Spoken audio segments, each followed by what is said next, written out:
Guys, welcome back to Coliseum of Comics. I'm joined today by somebody that probably doesn't need an introduction, but we're going to give him an introduction anyway. Mr. Scott Snyder. You may know him from that vampire comic he wrote or that witch comic he wrote. He also did something with like the Batman, right? Bad guys. There was a Batman who giggles or Batman who laughs, right? And now he's back to talk about his newest book, The Batman Who Lifts. Yes, he Right? does. He does. That's a swole Batman. I saw that on Twitter. I can't take credit for that, but somebody called him the Batman Who Lifts, and I was like, very accurate, but very cool. I mean, I'm not, no spoilers. I did get to read the book today. I am, this is might be the most pumped I am for a Batman book in forever. Oh man, thank you. I really appreciate that, Billy. I'm like, like the first thing that came to me when I was considering doing it after I knew the pitch that I wanted to give to DC was his size, where I was like, oh, it just feels right for him to be massive and young and just this kind of primal beast of a Batman. So Nick Dragata, who has been an incredible partner on the book, kept sending Batman designs, and I was like, bigger, and I would draw an outline around it, like bigger, and then he'd draw another outline around it, bigger. So we kept going until we got to this size, and now Nick keeps drawing him. I feel like he's drawing him even more muscular in issue 3, which we're working on right now. It's just a fun one. So I gotta say, for me, a lot of the things that you touch on with, I mean, just specifically the Batman character are almost like wish fulfillment. They're the kind of things like, you're sitting on the bus with your buddies in like, middle school or high school, and you're like, what would be really cool is if like Batman did this thing. And then you finally, I just turned 40 years old, 30 years later, it's finally happening in a Batman book. And, you guys like, you're like, yeah, that thing you always thought would be cool. We're just gonna make that happen now. I know, dude. I mean, that's one of the tenets of Batman for me is like he's always awesome, and that Lego Batman is like one of my absolute favorite iterations. And I know it's ridiculous because it's like, it's so over the top, but it speaks to this like core truth, I think, about Batman that makes him so special, which is that at heart, like, and this comes into like when we were pitching the absolute version, all Batman is like someone who suffers this like incredible trauma and tragedy, like the worst thing that can happen to a kid, and then uses that as fuel to make sure that the world is better and that that won't happen to someone else. And whereas a lot of other superheroes or heroes have kind of a almost like a down default position or a worried default position, like Peter Parker, right? It's always like, can I do this? Or, am I doing the right thing? Or like, and that's a great position to have. And Daredevil is that, like, most heroes are like that. Batman is just like, I'm doing the right thing. I'm awesome. And like there's a humor in that you see like in spades with Lego Batman and with some versions of him, and the Batman always wins memes and all that stuff, where someone would ask me like, who wins in a fight, like Spider-Man or Hulk? And you're like, Batman. But the the truth to it is like the power of the character and the construction, the simplicity of it is that it's that whatever you throw at him goes into that fuel engine to make the world better, to face fears head on. The thing that happened to him, he's going to go right back at it every single night and make sure it doesn't. And it's an incredibly powerful uh sort of, inspiring figure. It's so simple. All the other stuff is kind of trimming, like the cars and the cave. All that's great. I love all of it, but at core, he's just, I feel like he's almost so simple. He's tricky to write sometimes. Like I love him. Like I'd write him till the end of time. But I love that about him, that he's just sort of, as a kid that grew up with a lot of anxiety and fears, he always made me brave. He was just like, I see your fear, and let's go f it up. You know what I mean? He's like, let's go right Right. at it. Like that thing that happened to me, I put myself out there staring it down every single night, and that there's something wonderful about that. And that's why it's fun that he always wins, and why he needs to be awesome, and why he should always surprise you with really cool stuff and be like, because it all comes from trauma, it all comes from overcoming bad things. So there's a celebratory, awesome cheer for him aspect that never gets old for me. So, and that kind of leads into my next thing. And I like that you mentioned that, Spider-Man approaches things from this place of anxiety, and Batman kind of approaches things from this boldness. But going back to All In, this is all stemming out of the or so Absolute is spinning out of All In, Yeah. which we're kind of going to see in the, if correct me if I'm wrong, kind of a fracturing of the DC universe. You have this one universe that sort of has its fate guided by like a certain character. I don't know if we can mention that, or You say have we yeah, mentioned? Dark Side, yeah. Yeah. And then our classic traditional DCU, right? Yeah. And so they're kind of running parallel to each other. Yeah. Exactly. Yeah. Awesome. So well, yeah, and one like so what it is in case you're sorry, I just have had head from all day like being in Zoom, forgive me. But the way it's set up is that they after the events of Absolute Power, which you should check out, and Dan Mora and Mark Waid are just telling a great story, but All In #1 comes out October 2nd, the same day as Absolute Power #4, and one leads right into the other, right? So Absolute Power leaves off, All In starts. And the goal with All In, the issue and the initiative itself, was to give everybody that ever wants to pick up superhero comics, DC Comics in particular, a jumping on point where we would give you every kind of superhero story you could possibly want, all beginning at the same time, all user friendly. Some are in continuing series. So if you've been enjoying something and it's been working for us, like Tom and Danny's Wonder Woman, or Josh and Jamal's Superman, like those things continue and just start new arcs, and other things are brand new books. Like some I forget which ones have been announced yet because we're announcing new ones every month. Some of them I feel like I'm gonna spoil by mistake, but there's all kinds of ones from characters that have been missing a long time, other ones, and then that's all in the main universe, which is more collective and robust and connected by this awesome Justice League book that includes every hero in the DCU, called Justice League Unlimited by Dan Mora and Mark Waid again. And then you have this new universe that kind of gives you the priorities of the new 52. If that's like Rebirth, then this is like the new 52, where it's like a world where every character is reborn in isolation, facing tougher circumstances. So they have to kind of burn a little bit brighter. They have to be a bit tougher. They're the underdogs. They have to be a little bit more. We originally called it the AF universe, the Absolute Frontier, and they wouldn't let us do it because it was like Batman AF, Superman AF, and we came this close.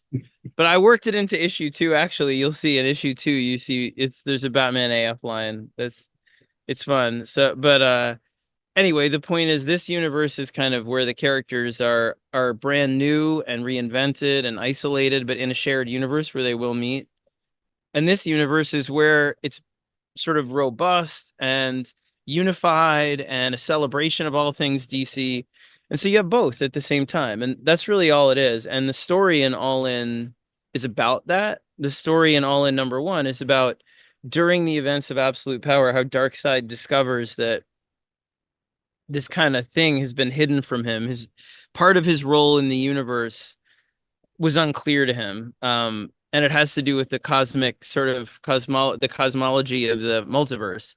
And when the multiverse is gone and severed, which happens in Absolute Power, sorry for spoilers, but when it's gone and it's not dead, it's just sort of severed, you'll see. He feels this kind of quake and he starts to understand that aspects of himself were sort of extended in every world in different ways, even though he's the only character in the DCU that has no multiple version in the multiverse. And so it uncovers the mystery of that and what could he become now that there are no other universes. And so he sees this opportunity and he's like, you know what? I am meant to be the end, the omega of all things. And if I am reborn right now, all my energy will go into one universe where I am incubated into being like a Galactus like Darkseid eventually. So let me do that. And so he decides to do that. And he is in that way the uber villain of the DCU over the next couple years. But what he also is he's the troll that you hear in the zeitgeist all the time saying, these stories, superheroes are done, comics are over. They should have been over a long time ago, and I'm going to end them now. And that voice was what inspired a lot of the initiative because it was in the mainstream media when superhero movies were sort of peaking. You know, you just heard it over and over. Well, our superhero's done, and it was like not in this medium, and they're not in that one either. But like, and so the heroes, what they if Darkseid is that voice, then what the heroes have to embrace is the idea that to move forward, you have to take all classic, all history, all legacy, the greatest sort of tapestry of story ever told, which is comics, right? And then you also have to embrace brand new, daring, sort of uh, brand new, daring takes on the characters as well. You have to always let them be reinvented. And so that's kind of the philosophy of the initiative and the story that's sort of told through All In #1 and that will play out over the course of the next year. But you'll see it play out in All In #1 where one half is told by Superman and you can read it this way. And then you flip the book and read it the other way and it's Darkseid. And Wes Craig did the Darkseid side. Danny Sampari did the Superman side. Josh and I co-wrote both sides. Josh Williamson, my brother from another mother, who's awesome, and my co-architect on all this stuff. And like that's all it was like let's tell a giant initiative too long, and I'll shut up, but like too long at DC, the years that I was there, it was very volatile, you know, and to no one's fault. I'm not like trying to throw anyone under a bus and be like this person, that person. But there were a lot of upheavals. Like we moved out to the West Coast. There was a lot Yep. of sudden corporate opportunity. There was a lot of corporate culture and movies and TV and so there was like a push and pull between different ideologies. And so sometimes you would have the New 52, which was all new.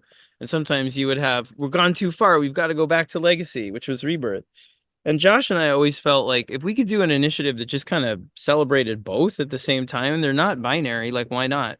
Right. And so that was the fun, was like looking at superhero comics over the last few years that I've been away and creator owned to be like, I got a lot of different offers from DC and Marvel to do books and stuff. And I was like, I would do a book maybe, but I'd more be interested in helping organize an initiative and consulting to make something that I felt was kind of a fun swing for superhero comics in general and DC in particular. And so that's where all of this came from, was those conversations over the last few years. So I've got to ask just the fanboy question. You've already announced Batman. You've announced the Trinity. We've got Batman. We've got Superman. We got Wonder Woman. Are there plans to introduce other characters into the absolute side of DC? Oh yeah, so there are a couple that we have already, which are Green Lantern, which is Al Ewing and Janoy Lindsay, Flash, which is Jeff Lemire and Nick Robles, and then there's three more that we're doing with. We haven't announced what they are yet, but with Dennis Camp, Pornsack Pinochet, and Shea Grayson. So those series will be announced in a little bit later this year, into the beginning into 2025. But they're all set. So we have a bunch of series, some of which spin out of other ones, some of which are brand new. But we're trying to really construct a universe, and we wanted to go out there and show that we have a commitment to creators, a commitment to the books.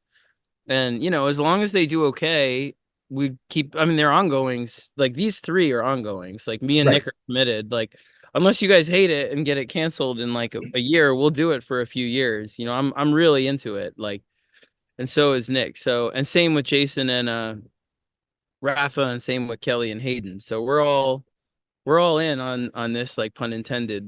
But yeah, I'm thrilled, man. I've had a blast. And the fun thing about being able, so DC hired me to consult along with Josh like a couple years ago, and we've been building it over the course of a couple years. So uh you know, the best part is I had to fly out there and sort of remind, like, just talk to everybody, the priorities of the initiative, get everybody in the same room, from Jim and Marie to sales and marketing, everybody. Because one of the things, and forgive me if this is like too much inside baseball or too No, no, boring. no. This is the kind of stuff people love. That like as a comic book fan, this is stuff you want to hear. And at the counter, people speculate on it. Like, what do you think that was like when like Scott Snyder was in the room pitching this? Well, this is the stuff people want to hear. So by all means, please, like, Okay, great. All right, good. Well, so yeah, so what it was like, you know, one of the big problems, not problems, but like one of the big challenges and benefits, I think, that comic book companies, the big two and other ones, have right now is this sort of corporate parentship, right? So when I started at DC, it was just DC Comics on 53rd Street and Broadway, and it was like, paper and ink, and that's it. right. And then they were bought by Warner Brothers and they moved to LA, and there was a lot of Burbank, and there's a lot of benefits to that, a lot of wonderful things with that beautiful office, like a lot of interest for TV, video games, all that. But the downside is that when you have a parent company, it gets harder to be nimble and do a big initiative because you have to get approval in terms of, what's happening with the other departments. And then, a lot of times like that company will then be bought by another company, like AT&T will buy Warner Brothers and Discovery Plus. And so it becomes more and more sort of difficult sometimes to get everybody in the whole company like on the same page because there's just so many different overlapping aspects to the business. Like, sales and marketing might be also dealing with the video game or the animated series or this, or not just comics. And editorial might be working on a project for webtoons and also this. And so it's hard to just be like, can we just do this giant comic thing together for fun? Right. The way you used to be able to, with like Marvel too, with like was much more nimble before now. That's not a knock on Marvel, but I mean they have more corporate parentship as well. And again, that comes with huge benefits and muscles and all kinds of great aspects of how to make these books sell more and reach more of global audience and digital and all kinds of stuff. So there's like great things about it. But in terms of just deciding you're going to do something fun that you're all going to be a part of, that's not so easy anymore because they have a lot of different, a lot of different sort of interests at once. And so our job was I told Marie and Jim, why don't we do something like this? And they were like, this was a long time ago. This was 3 San Diegos ago. I said, why don't we do this? It was me, Josh, and James was there too, Tynan. And we were like, why don't we try this crazy initiative? And then James sort of had all these amazing offers and ideas in the indie space and is just killing it over there. Uh so he was like, I don't think I have the bandwidth for it. So Josh and I were like, all right, let's do it.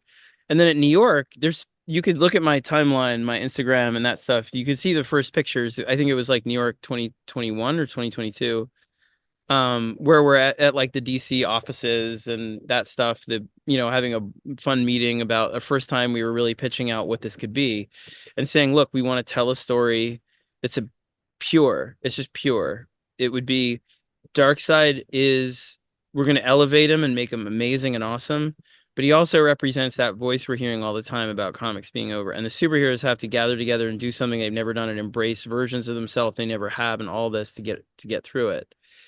And that's the initiative. And it will have every kind of superhero comic. And Jim and Marie were like, okay, but it's going to take it's going to have to give it time to make sure everyone can get on the same page because it doesn't move the way it used to. You can't just like, hey, we're doing that, and 5 months later you do it. You have to get corporate involved. You have to make sure there's nothing conflicting with the movie studio. And so part of it was like, okay, we'll fly out to LA a few times, talk to everybody, see if they feel comfortable, make sure no one feels like you're taking over their books or anything. So I was like, why don't we just give it, Josh was 2. We're like, let's give it a very long runway. Let's say it's like almost 2 years from now. You know what I mean? Like we'll give everybody plenty of time. I was really busy I had the Witches Writers Room season 1. Now I'm in season 2 was supposed to be over long ago, but the writer's strike pushed it on top of this. So that's why I have it on top of this, which is why I'm sort of like about ready to keel over, but it's all over. It's all over at by about New York Comic Con. So I'm almost there, but I love it. I love all the work, but it's just like but so I was like, we were all like, let's try and do this and schedule it out, give everybody plenty of time. We'll fly out, we'll have old school summits, and we'll talk to everyone and be like, look, this is what we're doing. The only priority is that you start a new story arc in a year and a half from now, which is, by that point it was 18 months away. So you have plenty of time. You can switch books if you want. You can pitch a new book if you want. You can end your series and start it. It's between you and your editor. It's not my job. Like I will look at all the pitches and I'll give you some advice, but you don't have to take it. You can, that's you and your editor. I'm not the boss, and nor is Josh. Like, but we'll give you advice about like, hey, we think maybe this would fit over here or there or whatever. And so it became a really fun and in-depth process of like flying out there and seeing them and being like, they work in a Warner Brothers office now, and it's a beautiful building, but Sure. it isn't a pulp and paper thing, and they are really spread out throughout the building. And again, that's not a knock on it. Warner Brothers. It's not a knock on DC. It's just the way things are now, where the company is integrated into a larger company. But sometimes that means like going out there and being like, let's all get in a room and be like, we're the same motherfuckers that came over here from New York and made comics over there. And we've known each other 10 years, and you might be new and you might be new, but you're still DC Comics. Like, Right. we're all DC Comics, and we can still take a big swing.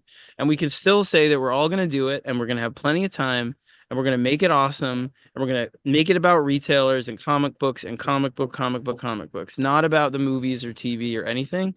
And if we can all do that, like, it will be a blast. We'll have a great 2024 into 25. If it works, all credit to you guys. If it doesn't, Josh and I'll take the blame. It'll be okay. You don't have a lot to worry about. Like, it'll be fun. And So so that was really it. It was like, it was literally going there and like giving speeches and being like, we're awesome. We're going to do this. It's going to be cool.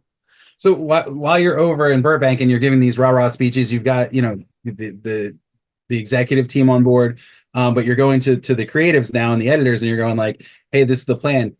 Obviously, you don't have to name names, but was there any initial pushback, or was everybody kind of like sold No, pretty quickly? no, I think everybody was eager for it. Like, and the editors, like I can name you right now, like Paul Kaminsky, Chris Conroy, Katie Kubert. I mean, and at the time, Ben Abernathy, now he's over at Skybound, and Rob Levin at Batman. Like, they were awesome, man. Like, but you know why though? Because everybody wanted it. Like, and it wasn't me saying, or Josh, hey, this is your story. We went in a room, and we every San Diego and New York, we all met. So for the last 3 years, we've had 2 meetings a year with all of everybody, and then had other meetings with different departments and stuff during the year.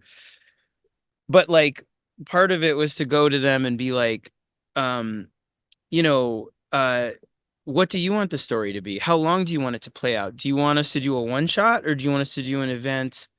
This was before Absolute Power existed, so there was no reason we couldn't just do DC All In as an event, and Right. just be like, it's a 4 issue event that and explodes everything. And we really wanted to make sure we worked with Editorial to just do the things that would work for their narratives that they had built, and not like come in and usurp anything. And so this felt like the best shape. And then we got everybody pitched into it. Paul pitched in, and meaning they pitched like, well, what if we at the end of the first year, meaning 2025 fall, which I can't tell you what it is, but he's like, what if we have our first big touch point where something big happens, for Darkseid and for the heroes and this. And it was like, great. And then Ram V, who's amazing, pitched his New Gods book. He was like, I'm doing this New Gods book, and actually it's a lot about a new Darkseid forming. And I was like, dude, that fits perfectly, because Darkseid is over here. So you can form a new Darkseid in the main universe. And then the original will be over here until he's big and powerful and comes back with all his shit. And so it was like, great, let's do that. And so it just became this kind of like, what are you doing? Does that fit here or there or what? And it was really fun. I mean, it was great. And I'll tell you this, like, because this is my issue, is like, you get a lot of trolls in superhero comics and in comics that bitch around about the wrong stuff. And they'll be like, oh, you know why superhero comics are failing? It's this, or do you know why it's that? And, and it's, look, it's too political, or it's too this, or it's that. And I understand that can be a real belief. And I understand, like, here comes my kid. Hey, he got a bouncy house, and he wants me to set it up. And then he wants to bounce in it. It's right over there, right over there. You want to give me like 2 minutes? Yeah. And then he could just bounce in the Yeah. background. We Yeah. just Well, let's keep pause this this in. bit. It's No, fine man, with that's cool. me.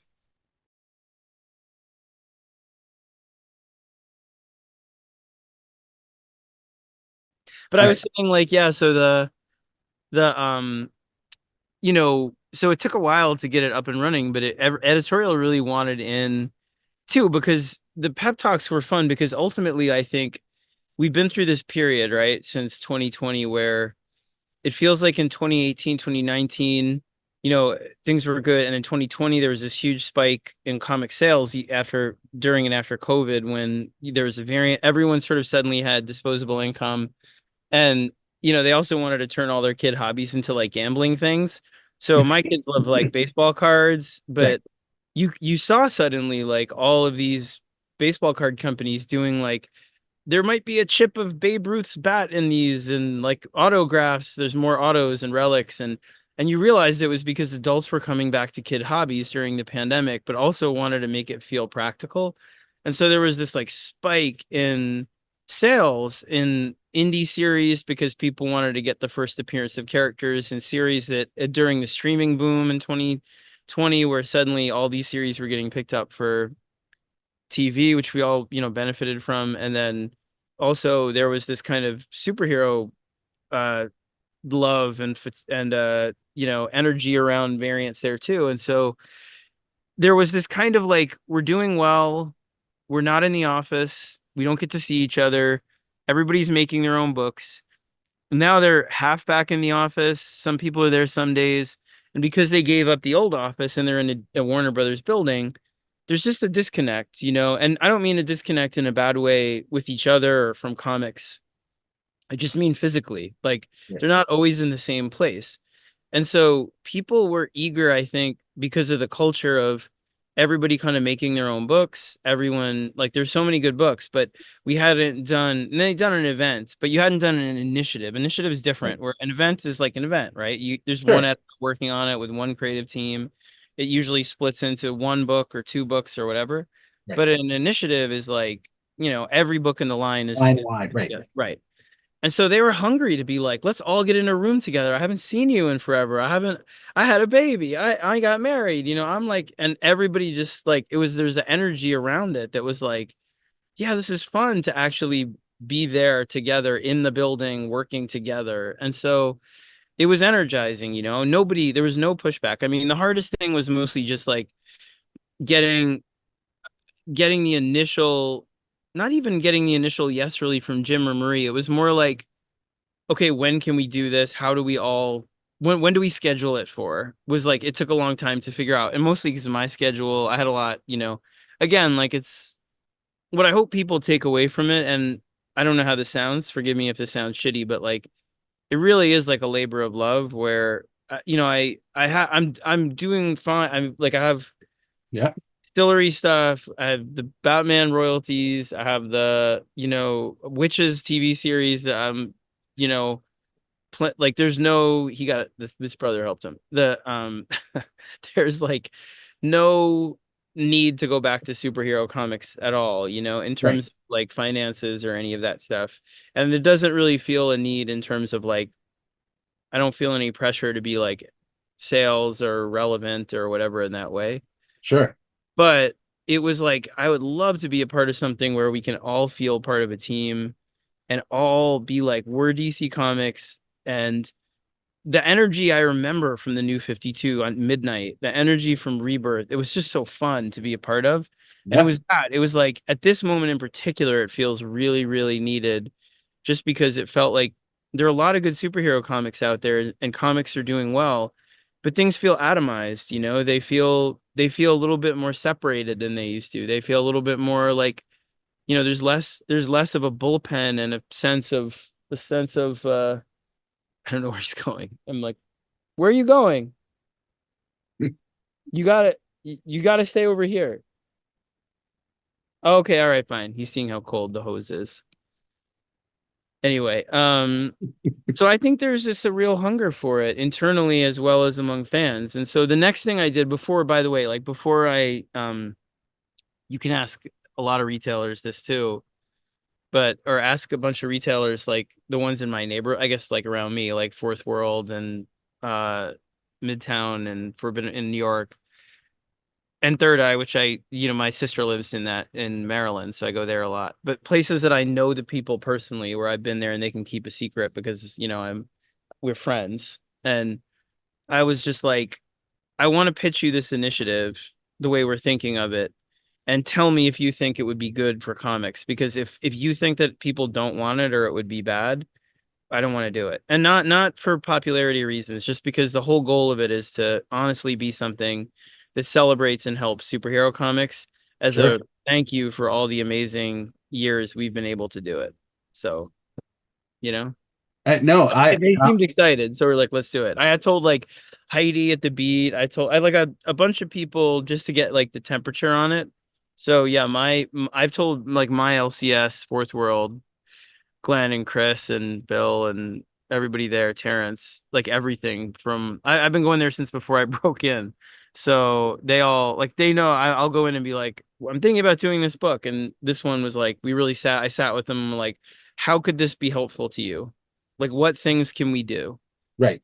Would it be helpful if we renumbered? That would not be helpful. Would it be helpful if we, had more variant? Would not be that helpful. Like, what would be helpful? Well, lower the variant threshold.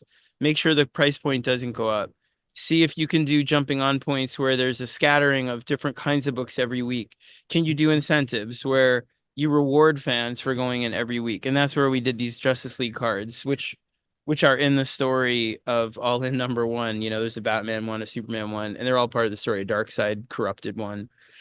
And so the idea is if you go into the store any week starting on October 2nd for 5 weeks, you get and buy any three DC comics, old, new, anything, or I think it's four, but you get one of these cards. And again, the retailer, it's up to you guys. If you decide you want to just give the card away to a kid that comes in, great, do it.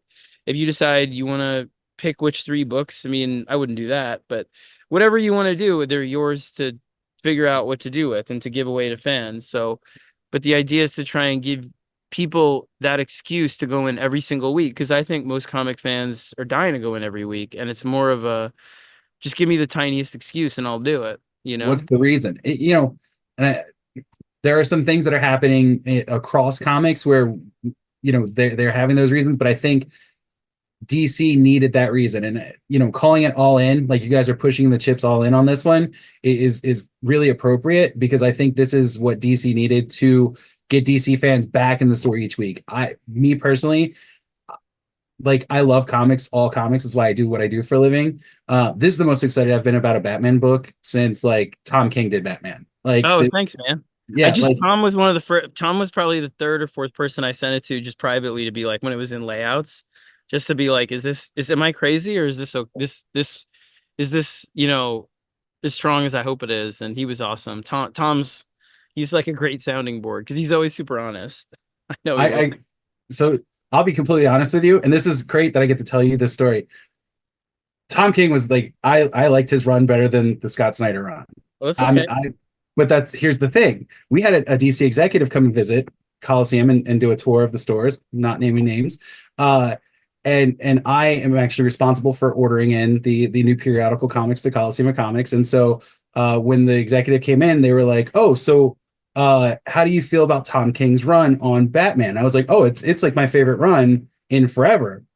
And the executive looked at me dead in the face and went, "Snyder sold better," and then just walked away from me. And that was like my entire interaction with this person. And I was like, "Oh, okay, Wow. cool." That's confusing. I mean, like, what I love about Tom's run, I mean, there's a lot I love about it, but what I love about it is that it's so his own, the same way Yeah, Grant's is his own, the same way, James's and Chip, but that era of going, you know, it was like Grant Morrison, and then I got to do my thing, and Tom got to do, and they're just the way I like to think about them is that they're not really competitive because they're just so different from one another, all of them. Like but that you it's can like kind of like them or not like one, like the other. They're not like it's not like two similar things that you kind of, if you you know. look at a timeline like a baton getting handed down, it's just like that lineage is just crazy. Because like you said, you've got like Morrison and then Scott Snyder, and you got Tom King, and then Tynan's in there, and then you got Chip Yeah. Zdarsky. Like Chip, yeah. that is a crazy like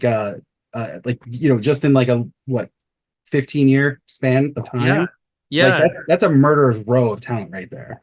It was a real honor to be a part of, and again, like I can't say enough good things about the stuff coming now. I just read Batman and Robin year one. I read the initials a while ago, but I read the final product just last night, by Mark Waid and Chris Samney, and it's just awesome. It's so good. People are gonna love it. A detective, the new detective series by Tom and Javi is just killer. Like Batman and Robin is killer. Like, I mean, they're just really good books, And again, there was no like you can't do that. Like some of the pitches that came in, I would be like, listen, you do what you want. It's your swing. I trust your judgment. If you want any advice, I feel like this seems a little similar to something that happened a year ago, or I feel like there's an element in here you could boost up a bit, that seems great. I love what you're doing. Can you maybe you want to like pitch this villain a little harder? And sometimes people did those things, and sometimes they were like, I have a reason for not. It was like, great, do whatever you want to do, you know? And so it So was, yeah, and I said to them, the one caveat was like, even if you don't do the thing I'm suggesting, I promise I will go out and be the biggest advocate for the book if you love the book. Like, if you right. love the book, I'll go out and promote the book. But I'm not, as long as you are taking your biggest swing, your best swing, I'll be in your corner in your own terms, meaning I don't have to think it's your best swing. You have to think it's your best swing. If you think Right. it's your best swing and your editor thinks that, then I believe you. So I told the story of this the Snyder Sold Better story to kind of highlight you mentioned you've got the Witches TV show, you've got royalties, and you're a lot of your creator owned stuff is taking off like crazy. Um, when you left Batman, I mean, you kind of left like King of the Hill, right? Was there any hesitation to come back and like kind of Oh mess with? yeah.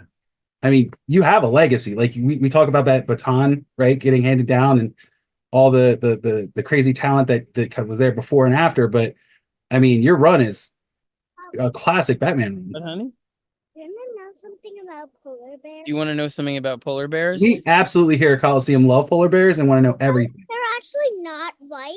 They're actually very like gray. What? Smart, he's Batman here. He's smarter than me, right? They So they're light gray. Yeah, you having fun bouncing? actually are. I believe That's you. crazy. Right. I read a book. I saw a book that said polar bears aren't actually white because it was different colors than actually snow. Oh wow. Yeah. He loves to read. Are you having fun bouncing? Awesome. Polar You bears are live light gray. in DC, right? I was terrified, dude. I wasn't gonna do Batman. Anyone at DC will tell you this is true. So, but what happened was like I went around pitching the Absolute Universe and All In as a sort of to different people, some of whom could do it, some of whom couldn't. But like the way that I pitched the Absolute Universe was, look, do you want to be a part of this thing? We have the main line which you can pitch into, or we have this new universe. And for the new universe, we want you to really take a big swing where you try to identify the things that you think could be more exciting about the hero a different way. That speak more to your passions or this, but stay true to core. It can't be like it's not a new person in the costume. It's not that. It's like it's got to be like core character, core values in terms of what they stand for. But you anything else is off limits. I mean on limits. So or fair game. And so with this, it was like the way that I explained that was with this Batman idea. So I was like, for example, if you did Batman, like one idea we talk about with Batman internally is what if instead of him being the order and the system and the one with resources, he's actually the anarchy and chaos and the one that's coming up, blue collar and has to make everything himself and he grows up in the same neighborhood as his villains and his villains his true villains in this are sort of the ones that have the resources and are more systemically kind of entrenched in things and bigger and scarier, so he's got to be bigger and tougher. And that was like my pitch. So I was like, and that's kind of how, like a Batman example, whatever your hero is. And so Jason was the first person I talked to, Jason Aaron. It was a long time ago too. It was like right after they approved stuff, so well over a year, probably closer to 2 years at this point, I would think. And I called him up walking around my neighborhood and I was like, God, he can jump forever. The called him up around and I was like, what do you think? And I thought he was gonna say Batman. And I was like, great. I thought maybe if there was one of the Trinity that I would wind up on, it would probably be Wonder Woman. But then I was like, then I started believing really hard that all three would be taken, and I would probably just do a book about Darkseid or do a book about maybe a peripheral character. I had this big Detective Chimp pitch I wanted that was like a more of a book in the main line that was going to be like like a serious book, like a noir book, but like, you know, I was also Tom was teasing me because I told him to pitch Tom King because it's like one of the type of book he does, like that. Like Right. anyway, like well, because it's like it takes a character that's a little bit less known and then tries to really take a swing with them. But the um what happened was Superman got taken, Wonder Woman got taken, Kelly came in, was awesome. And then I went to a couple people that I thought would be good for Batman, and the timing just wasn't right. They couldn't do it. They had other work or in TV or other things, family stuff. The and so what happened was I Batman was the only one left, and I told DC, I was like, look, I'm gonna keep searching, and they were like, great, whatever. But I knew they wanted me to do it. Like they were at this point, they were They very were much pulling for like, you to fail because they wanted you to come back. well, they made me say that if nobody took it, yeah, honey, yeah, any second. You want to go in and see? She might be there. Okay. No. Um, so what happened was it was I think I've told the story, but it was Tynan James who called me up, and he was like, because I was like, "Ugh, I'm so stressed, I haven't found anyone to do Batman. And he was like, you know who should do it? And I was like, who? I'll call them. Who? And he was like, you.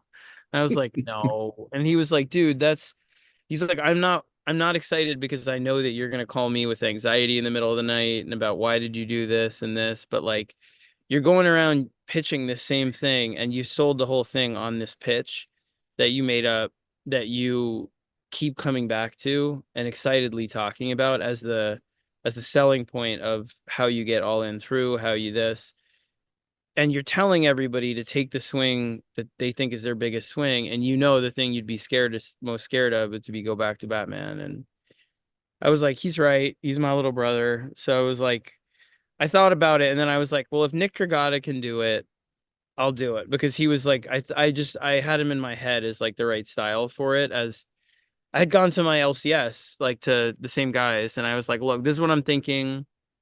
I feel like Daniel Warren Johnson, Nick Dragata, this kind of art, this is how I'm feeling about it. I feel, and it was before Transformers was I, really coming out. they And just have that very animated, like you can see the motion in the pages. yeah.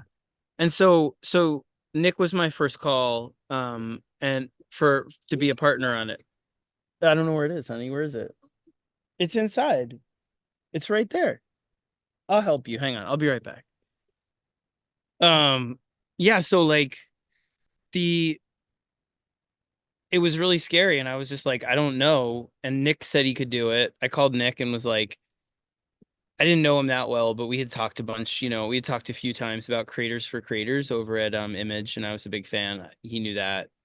But we hadn't really hung out. And so I was just like, look, I know we don't know each other well, but I have this pitch for this. And he was like, are you asking me to do that book with you, that Batman? Because I told him all the other pitches too for Superman, Wonder Woman, to give him a sense of what we were building. And I was like, yeah, man. And he was just like, hell yeah, dude. Like, let's do it. And I was like, oh God, all right, now I gotta do it.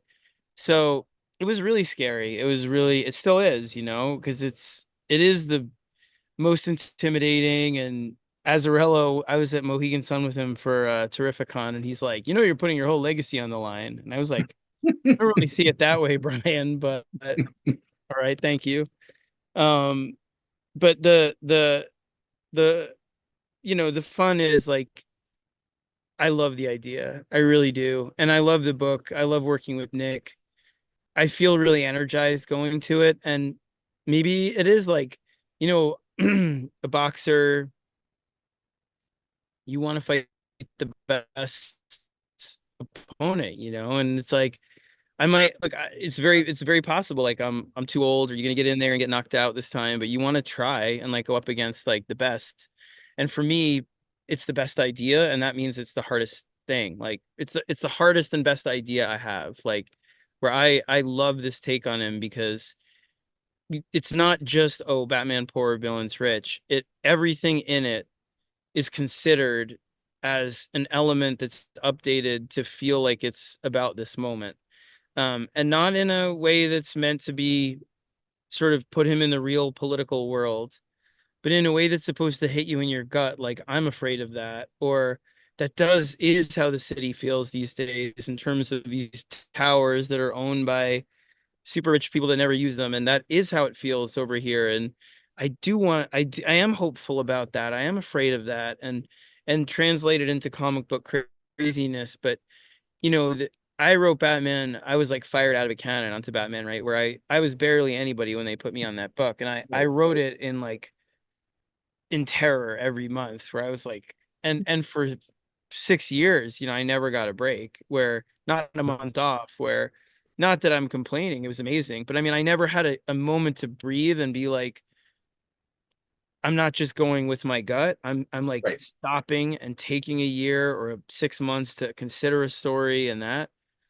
And this was that, where I got to really plan it and think about it and be like, how would I do that and design it with Nick? Nick comes over, he lives across the ocean. The ocean's right over there. Like he lives across the sound in Connecticut, and he just comes over and we work in my studio and like put up pages and papers all over.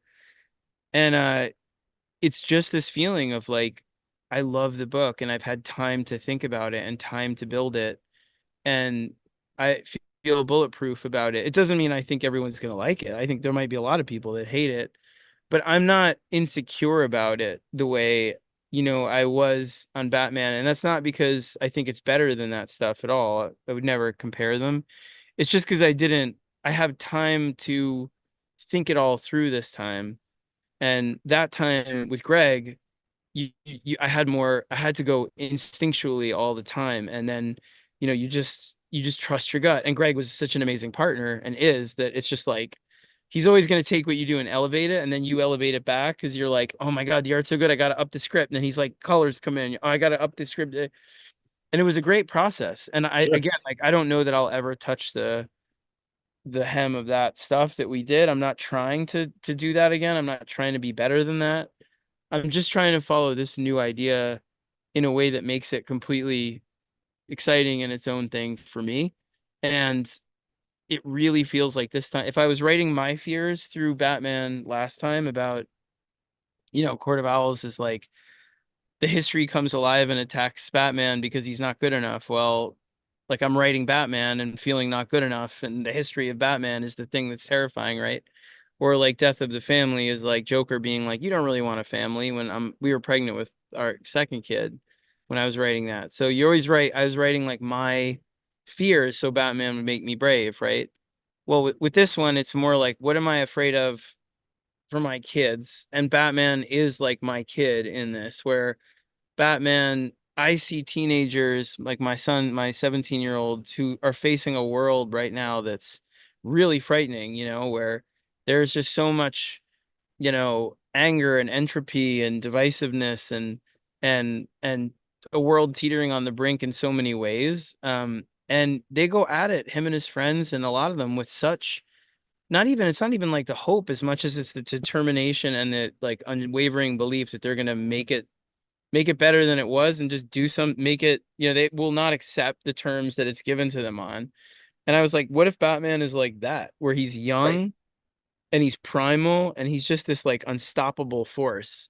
And Alfred is the narrator who's more like me, who's more like, God, like the world's so this, you got to compromise, you got to do that. And then here comes a kid who's just like out of his mind, where you're like, kid, you're just going to get crushed. And you keep watching him win and you're like, maybe he's not so crazy. And like, Right.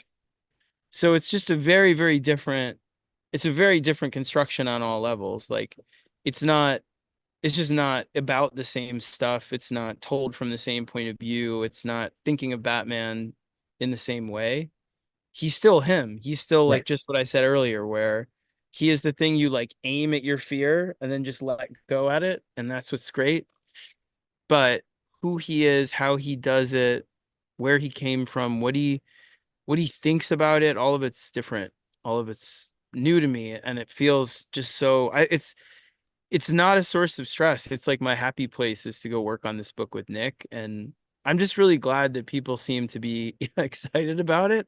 Even if they're going to hate it, it's fine. Like I'm just excited that they're going to read it, and hopefully it will do some good for DC and the line, and make it so that there's a influx of readership to All In general.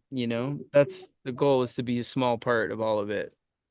If somebody handed me that book uncredited and I read it, first of all, I'd be super stoked because probably the coolest Batman story I've read in forever. Uh, Thank but I couldn't tell you it was a Scott Snyder book, which is I think you. is awesome. Like I mean that in the most complimentary way. Oh no, I take it in the most complimentary way. That's the way I want it to be. The worst thing would be if you read it and you're like, oh, it's just like every whatever else Scott did, and that was the big challenge. And the scary part was like, I'm not even thinking about how do I make myself different. I just have to be like, what is the Batman book that I, as a fan, would like to pick up and find today more than any other one? Like, what would inspire me to find?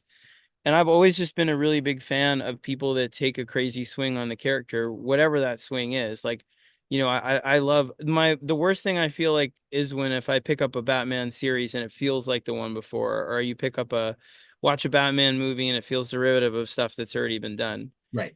Even if I love that stuff, I would much rather something that upsets me and is wildly different than something that, because you want them to be renewed, Right. So with this, it's that. So when people were talking about the emblem, that was the funniest thing, because like DC, they actually called to be like, listen, we know people are upset, because I didn't know they were going to release the logo like that, like isolated.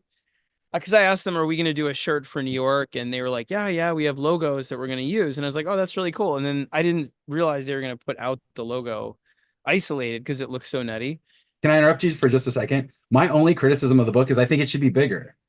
It needs It to be gets bigger.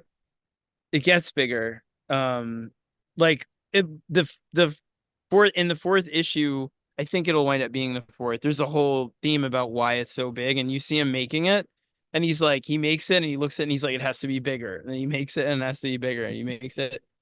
And it's just like, because it's bursting, it's the fun of it, all of it, But when they called and they were like, do you want to correct the narrative and do some interviews? And I was like, no, I love it. Nick was laughing. We were like, I love that they're talking about it and upset and happy, and because we love the book. So it doesn't matter to me if people, I'm just glad that they're having a conversation about it and comics. And yeah, of course, like if you read the book and you hate the book, like I'm secure enough in it that, it's not going to crush me. If everybody hated it, it would be hard. But like ultimately, I'm not expecting and don't need everybody to like it or like the logo or like any of it, because the two of us love it. It's more just, it makes me very happy to see it trending and people having conversations, not for the sales for us or money or whatever, but just because it means that All In is going to be a center, like a topic, and people will go find other books, they'll read other books, they'll go to the stores, and we've really tried to design it, and then I'll shut up, like the whole initiative as something that celebrates every book. We could have renumbered it or rebooted or any of that shit, but it really was like, let's just tell really great superhero stories of every stripe, and I'll put my money where my mouth is and do the biggest swing I can, and you guys all do it, and we just rock out and just have a good fall, you know? That's awesome. Scott, thank you so much for doing this. One bounce house later, we know a lot more about Batman All In, or Absolute Batman. I keep saying Batman All In. I apologize. Okay. It is. It's Uh, like Batman All In. Batman is Batman. It's well, good. the Batman AF is how I'm gonna say it in my head forever. I'm Yeah. a little disappointed we didn't get that, but Scott, thank you so much for stopping by today. You're awesome. I think this is gonna be a huge initiative, and we're looking forward to it at Coliseum Comics. Thanks, brother. Thank you guys for what you do. You guys are so awesome. I really appreciate it.